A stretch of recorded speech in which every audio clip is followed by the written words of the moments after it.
everyone, welcome back to Webtech Tutorial.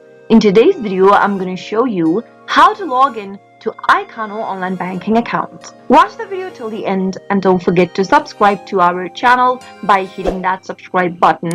Press the notification bell so that you'll never miss another upcoming upload from us. Open up a web browser to get started. Go to the URL box and type in ikanobank.se and press enter on your keyboard. Doing so will take you to the official page of Ikano Bank. Ikano Bank is a part of the Ikano Group, which is active within banking, real estate, production, insurance, data analytics, and retail. To log in and access your bank account, go and click the login button at the top right hand corner and then select the service you'd like to log into.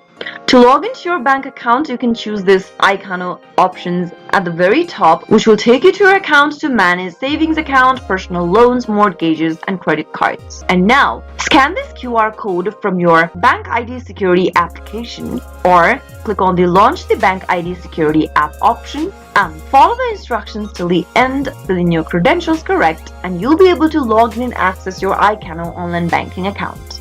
That is how it can be done. I hope the tutorial was helpful to you. If it was, go ahead and give us a thumbs up. I'll soon be back with more videos like this. Thank you for watching.